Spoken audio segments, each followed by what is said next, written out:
Good evening all. BSc second year semester 4 की inorganic हमने शुरू की थी और लेक्चर नंबर 1 हम पूरा कर चुके थे, जिसमें लैंथेनाइड्स के बारे में हमने स्टार्टिंग की थी, कुछ पॉइंट्स पढ़े थे। और आज हम लैंथेनाइड्स के बारे में ही जो हमारे पॉइंट्स रहते हैं उनकी स्टडी करेंगे। पिछली बार हमने oxidation state chart related to the oxidation states related to the electronic configuration सब कुछ डील कर लिया था।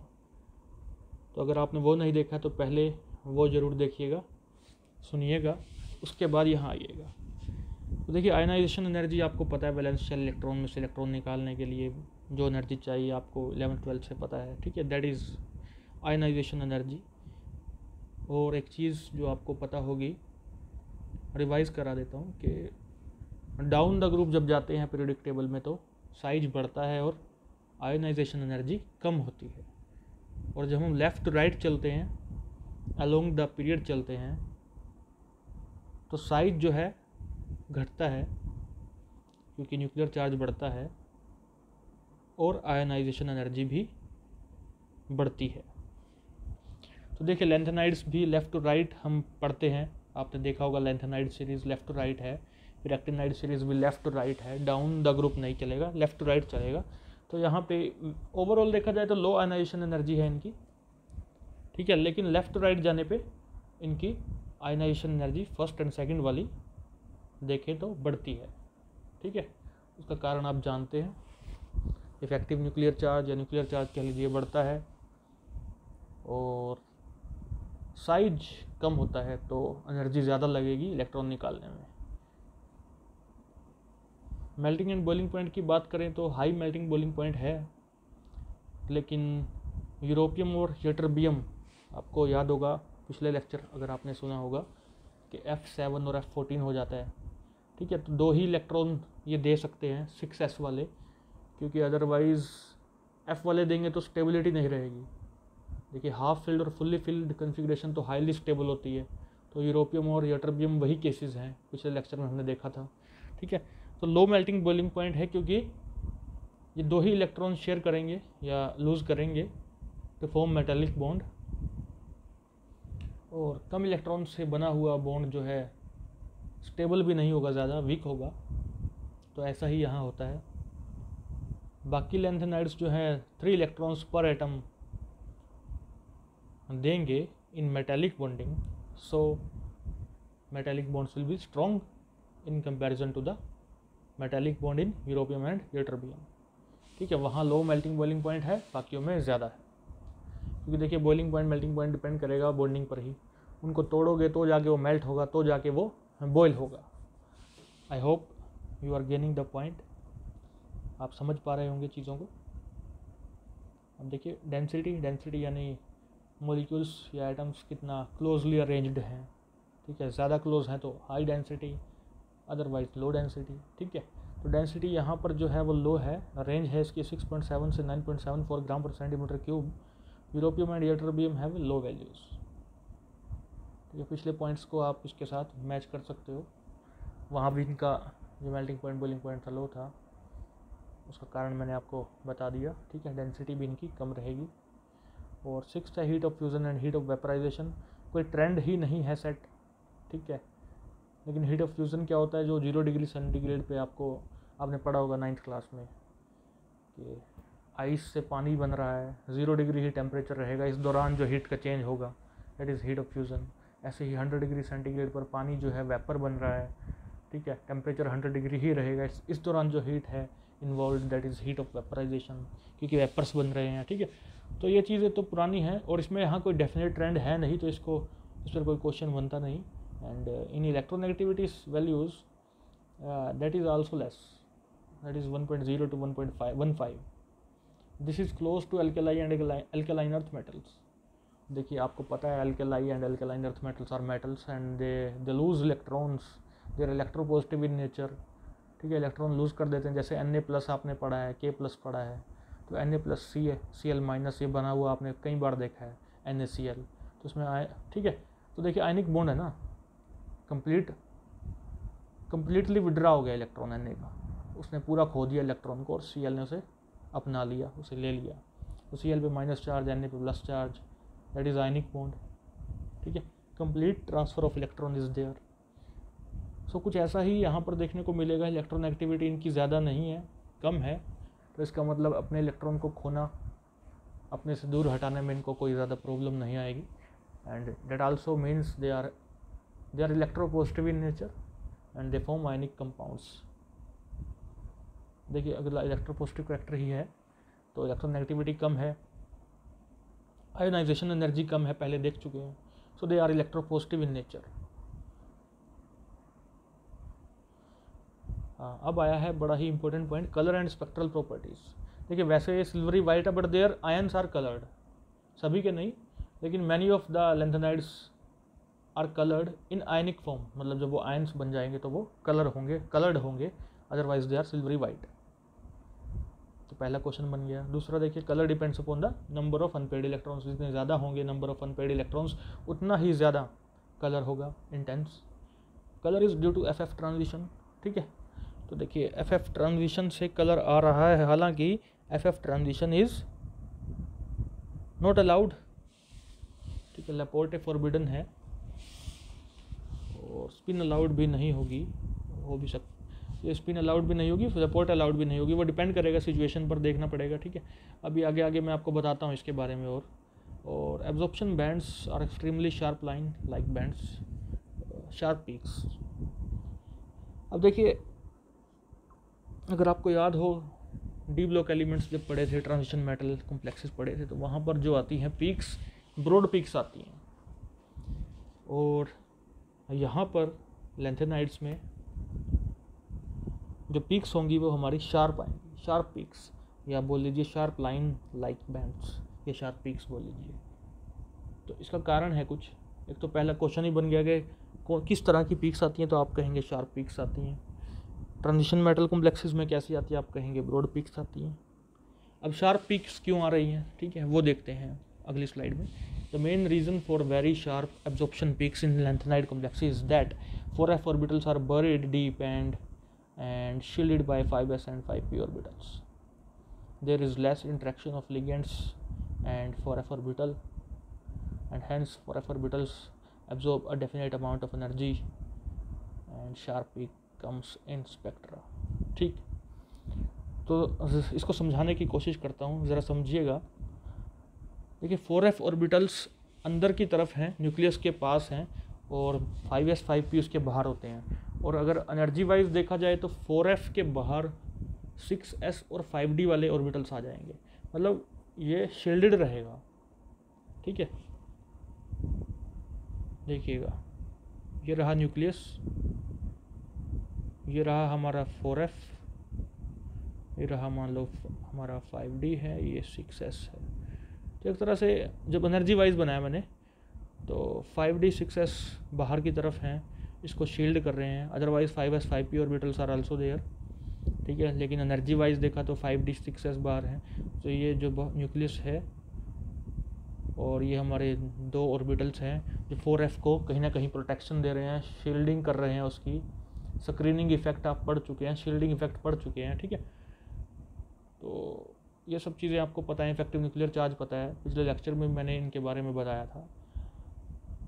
ठीक है, तो किससे स्क्रीन कर रहे हैं, किससे शील्ड कर रहे हैं, यहाँ पे ये आने वाले लीगेंड से कर रहे हैं। ठीक है, जो बाहर लीगेंड है L, उससे ये इसकी प्रोटेक्शन कर रहे हैं, शील्ड कर रहे हैं। और लीगेंड क्या करेगा, 4f के साथ इंटरेक्ट करना चाहेगा, और उसकी इस इंटरेक्शन को हम कहते हैं कि क्वेंचिंग कर देगा ऑर्बिटल मोशन ऑफ इलेक्ट्रॉन।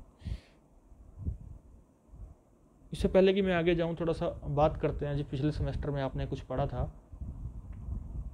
आपने दो तरह के मोशन पढ़े थे। एक तो स्पिन मोशन ऑफ इलेक्ट्रॉन, जो कि अपनी धुरी पर वो घूमता है जैसे पृथ्वी घूमती है। दूसरा पढ़ा था आपने कि जैसे पृथ्वी सूर्य का चक्कर काटती है, उसी तरह से इलेक्ट्रॉन जो है न्यूक्लियस के चक्कर काटता है। That is orbital motion of electron. अब देखिए, जो हमने पिछली बार पिछले सेमेस्टर में D orbitals D block elements के बारे में हमने पढ़ा था, उसमें ज़्यादातर हमें देखने को मिला quenching of orbital motion due to the ligands. Quenching का मतलब था कि वो दब जाएगा, वो ख़त्म हो जाएगा, कम हो जाएगा ऑर्बिटल मोशन ख़त्म होने की कगार पे था वहाँ पे, because of the ligands interact करते हैं, ठीक है। क्यों इंटरेक्ट कर पा रहे थे? क्योंकि शील्डिंग प्रॉपर नहीं थी ऑर्बिटल्स की। लेकिन यहाँ पर क्या है, 4f अंदर की तरफ है, न्यूक्लियस के पास है, तो लिगेंड बाहर है, तो इंटरेक्शन है प्रॉपर नहीं हो पाएगी। और अगर इंटरेक्शन नहीं हो पाएगी तो ऑर्बिटल मोशन को कंसिडर किया जाएगा। स्पिन मोशन तो रहेगा ही, ठीक है, ऑर्बिटल मोशन को भी कंसिडर किया जाएगा। तो यानी कि यहाँ पर लैंथेनाइड्स में जो म्यू आएगी, मैग्नेटिक मोमेंट आती है जो, तो वो कंट्रीब्यूशन होगा स्पिन वाली वैल्यू का भी प्लस ऑर्बिटल कंट्रीब्यूशन भी इसमें डाला जाएगा, ठीक है, दोनों का सम होगा। तो वेरी शार्प एब्जॉर्प्शन पीक का हम स्टडी कर रहे थे। तो 4f अंदर की तरफ है, बाहर से शील्डेड है, लिगेंड जो है इसके आसपास नहीं आ पा रही, अप्रोच नहीं कर पा रही, इसके साथ इंटरेक्ट नहीं कर पा रही, ठीक है। तो प्रॉपर अमाउंट, एक डेफिनेट अमाउंट ऑफ एनर्जी ये एब्जॉर्ब कर सकता है 4f ऑर्बिटल के इलेक्ट्रॉन्स, और उसके अकॉर्डिंगली एक शार्प पीक, ठीक है, proper amount of energy it will absorb, definite amount of energy, and then there comes sharp peaks in the spectra of this lanthanide ions. अब देखिए एक चीज़ और बताने वाली है जिसकी मैंने पीछे बात भी करी थी कि FF ट्रांजिशन अलाउड नहीं है, लेकिन देखिए FD ट्रांजिशन अलाउड है। सिंपल सा रूल है, देखिए F से F जा रहे हैं, कोई चेंज नहीं है, F से F ही जा रहे हैं, तो ये अलाउड नहीं होगा। हाँ, अब F से D जाओगे तो लेपोर्टे अलाउड होगा, F से F लेपोर्टे अलाउड नहीं होगा, F से D जाओगे तो अलाउड है, ठीक है। P से D जाओगे डेफिनेटली अलाउड है, D से F जाओगे, ठीक है, अलाउड है। F से F या D से D अलाउड, लेपोर्टे अलाउड नहीं है। आपने पढ़ा होगा ना लेपोर्टे सिलेक्शन रूल, ठीक है, उसी बेस पे मैं बता रहा हूँ कि लेपोर्टे अलाउड नहीं है, it is Laporte forbidden FF। लेकिन फिर भी हो जाता है, उसमें कुछ और चीज़ें हैं, और अगर ये होता भी है तो ज़्यादा इंटेंसिटी नहीं आती, लेकिन FD के केस में इंटेंसिटी अच्छी खासी आती है। आगे मैंने क्या लिखा है देखते हैं। FD transitions also occur, okay है, FF transitions are not allowed as these are Laporte forbidden and spin forbidden. FF transitions are, इसमें R काट लीजिए, FF transitions have low intensity whereas FD transitions are quite intense। तो इसमें मैं आपको कुछ करके भी बता देता हूँ अपने हाथ से, ताकि आपको ये समझ में आ सके। मैं आपको बता देता हूँ जैसे स्पिन अलाउड कैसे होगा या स्पिन फॉरबिडन कैसे होगा, ठीक है, ये थोड़ा सा आपको मैं बताने की कोशिश करता हूँ।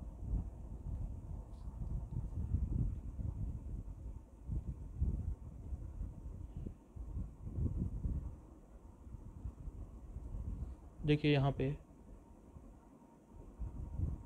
मैंने 3 d ऑर्बिटल लिए T2G वाले, और मैं 2 ऊपर EG वाले ऑर्बिटल बनाता हूँ, ठीक है। मान लीजिए नीचे एक इलेक्ट्रॉन था,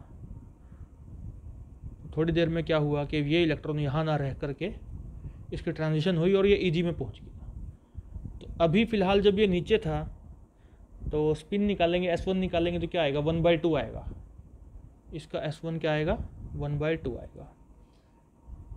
अगर इसको ऊपर पहुंचा दें, अगर ये ऊपर पहुंच गया यहाँ, तो नीचे नहीं रहेगा, नीचे क्रॉस कर दीजिए, तब भी स्पिन क्या रहेगा, 1/2, तब भी क्या रहेगा 1/2।